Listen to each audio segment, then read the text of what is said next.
वाह, क्या आईपीओ है।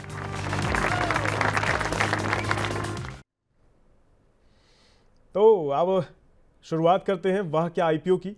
इसके अंदर सबसे पहला नाम जो मुझे दिखाई दे रहा है वो है प्रोस्ट्रैम इन्फो सिस्टम्स का। इसकी अच्छी लिस्टिंग हुई है। मैं थोड़ा सा बता देता हूं क्या कुछ हुआ है, फिर इसको मैम के नज़रिए से जानेंगे कि आखिर इसमें क्या कुछ चल रहा है। एनएससी पर 120 के भाव पर यह लिस्ट हुआ। इशू प्राइस 14.3% प्रीमियम पर इसकी लिस्टिंग देखने को मिली। 105 रुपये प्रति शेयर था इस आईपीओ का इशू प्राइस, और आईपीओ से जो है कुल 168 करोड़ रुपए की रकम जुटाई जा रही है। फ्रेश इशू से कंपनी को 168 करोड़ मिल भी गए हैं। शेयर में 5% का अपर सर्किट लगा है और 126 रुपए तक का उछाल देखने को मिल रहा है। यानी बाजार में ये वाला आईपीओ फिलहाल थोड़ा सा धूम मचाता नजर आ रहा है। लेकिन मैडम का क्या नजरिया है वो जानते हैं। तो मैम, आपको ये वाला आईपीओ का लिस्टिंग और फिलहाल जो इसमें हलचल है वो कैसी दिखाई दे रही है?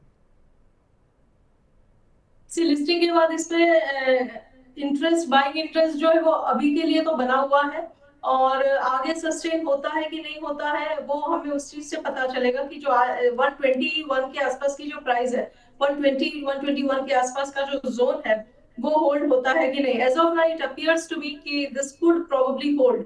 लेकिन इन एनी केस अगर आप ऑलरेडी इसमें एंटर करे हुए हैं और अगर आप आगे इसकी जर्नी कंटिन्यू करना चाहते हैं तो आपको अपना जो एक रिस्क मैनेजमेंट, रिस्क कंट्रोल करने के लिए स्टॉप लॉस माइंड में रखना चाहिए। That should be the level of 123। आने वाले दिनों में अगर ये 123 के ऊपर ट्रेड करता हुआ कंटिन्यूटी में दिखाई देता रहे तो, और तब तक आपको इसमें बने रहना चाहिए। और जैसे जैसे काउंटर आगे बढ़ता है ऐसे अपने रिस्क को ऊपर की तरफ से ट्रेल करते जाना चाहिए। जब तक 123 के ऊपर है, this appears to be showing interest of the buyers in continuity after listing, which could build further also in the coming days. जी, अगले आईपीओ की बात कर लेते हैं। इसकी चर्चा हम पहले भी कर चुके हैं। मैं बात कर रहा हूँ स्कोडा ट्यूब्स की। इसकी लिस्टिंग कैसी रही है? पहले मैं थोड़ा सा जानकारी आपको इस पर दे देता हूँ, फिर मैम की तरफ चलेंगे इस पर जानकारी के लिए। तो स्कोडा ट्यूब बुधवार 4 जून को इसकी आईपीओ की जो है लिस्टिंग हो सकती है, और आईपीओ का प्राइस बैंड 140 रुपये प्रति शेयर तय किया गया है। आईपीओ से कुल 220 करोड़ रुपए की रकम जुटाई जा रही है। फ्रेश इशू से कंपनी ने 220 करोड़ रुपए उनको मिल भी चुके हैं। फिलहाल 53.78% ये सब्सक्राइब हो चुका है आईपीओ कुल, और क्वालिफाइड इंस्टीट्यूशनल बायर्स ने 69.51% सब्सक्राइब किया है। नॉन इंस्टीट्यूशनल इन्वेस्टर्स ने 113.03% सब्सक्राइब किया है। रिटेल इन्वेस्टर्स ने 19.40% सब्सक्राइब किया है। ये सारी जानकारी एनएससी इंडिया की तरफ से हमें मिली है। अब मैम की तरफ चलते हैं। मैम, स्कोडा ट्यूब्स की लिस्टिंग आपको कैसी दिखाई दे रही है और क्या लगता है बाजार में ये कैसा कमाल दिखा पाएगा? Well, I don't actually study IPOs in the way, because I'm basically a chartist. लेकिन इसकी जैसे ही लिस्टिंग होगी उस टाइम पे अगर जैसे इसमें अपने को प्रोस्ट्रम में जैसे बाइंग इंटरेस्ट सस्टेन मिला, इस तरीके से अगर इसमें भी सस्टेन मिलेगा, probably they should list well.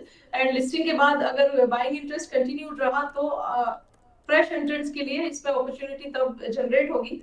Otherwise जो भी लिस्टिंग गेन्स बनते हैं उसमें जिन लोगों ने लिस्टिंग गेन्स के लिए ही एंटर करा था उनको एक बार को एग्जिट लेने में भी कोई बुराई नहीं है बात में। आगे जाके जैसे ही स्टॉक सेटल होता है, प्राइस सेटल डाउन होता है इन अ डे और टू, तो आपको फ्रेश एंट्री अपॉर्चुनिटी उसके बाद भी मिलती है, और उसके बाद तो लाइफ लॉन्ग जर्नी है उसकी। जी, तो चलिए फिलहाल आईपीओ वाला सेगमेंट भी समाप्त होता है। अब बढ़ते हैं अपने लास्ट सेगमेंट की ओर। लास्ट सेगमेंट, जैसा कि आप जानते हैं, लास्ट सेगमेंट है चुन चुन के। इसमें हम गेस्ट के चुने हुए जो चुनिंदा स्टॉक्स और शेयर्स होंगे उन पर चर्चा करेंगे, जानेंगे कि कौन से हैं जो आपके लिए बेहतर होंगे। तो चलिए अगला सेगमेंट।